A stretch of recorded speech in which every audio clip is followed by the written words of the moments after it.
Syndicate ভেঙে স্বচ্ছ প্রক্রিয়ায় বাজার নিয়ন্ত্রণ করতে চায় সরকার, যেখানে কারসাজির কোনো সুযোগ থাকবে না। নজরদারি বাড়াতে কৃত্রিম বুদ্ধিমত্তা বা এআই পদ্ধতির আওতায় আনা হবে পণ্য সরবরাহ ব্যবস্থা।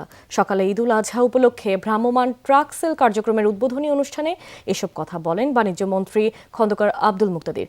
টিসিবির ডিলার নিয়োগে স্বচ্ছতা আনতে নীতিমালা করা হচ্ছে বলেও জানান বাণিজ্য মন্ত্রী। সিলন টি রপ্তানিতে শীর্ষে। গেল কয়েক বছর ধরে মূল্যস্ফীতি 2 অঙ্কের আশেপাশে। এতে সবচেয়ে বেশি বেকায়দায় নিম্ন আয়ের মানুষ। বেশিরভাগ পণ্যই ক্রয় ক্ষমতার বাইরে। এসব মানুষকে স্বস্তি দিতেই ট্রাক সেলের মাধ্যমে সাশ্রয় মূল্যে পণ্য সরবরাহের উদ্যোগ নিয়েছে সরকার। বিগত সময়ে সারা বছর ট্রাক সেল কার্যক্রম পরিচালনা করা হলেও অন্তর্বর্তী সরকার তা বন্ধ করে দেয়। পরে ঈদকে কেন্দ্র করে সাশ্রয় মূল্যে পণ্য সরবরাহ করা হয়।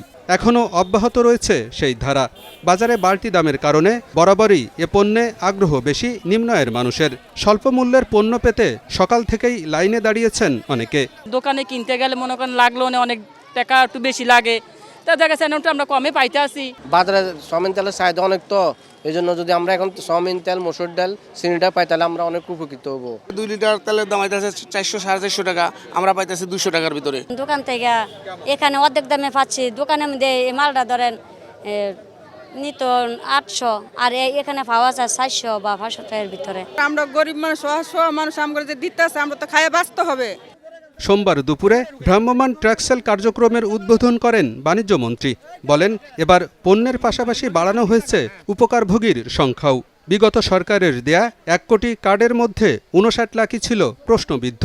সেই বিতর্ক সূত্রে বর্তমানে কার্ডধারী প্রায় 80 লাখ। এ তালিকায় যুক্ত হবে আরও 20 লাখ। বাজারের উপর সরকারের একটা কার্যকর নিয়ন্ত্রণ থাকবে এবং বাজার ম্যানিপুলেশন ফ্রি থাকবে।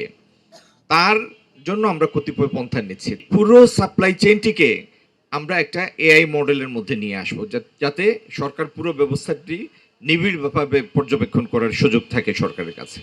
টিসিবির ডিলার নিয়োগে স্বচ্ছতা আনতে নীতিমালা করা হচ্ছে জানিয়ে বাণিজ্য মন্ত্রী বলেন, আগামীতে যোগ্যরাই টিসিবির ডিলারশিপ পাবেন। টিসিবির ডিলারশিপ যাতে একটি প্রশ্নহীন প্রক্রিয়ার মাধ্যমে, স্বচ্ছ প্রক্রিয়ার মাধ্যমে নির্বাচিত হতে পারে, সে ব্যাপারেও আমরা নীতিমালা প্রণয়ন করছি এবং এটির কাজও অতি শীঘ্র শুরু হবে। ট্রাক সেলের মাধ্যমে একজন গ্রাহক 130 টাকা দরে 2 লিটার তেল, 80 টাকা কেজি দরে 1 কেজি চিনি এবং 70 টাকা দরে 2 কেজি ডাল পাবেন।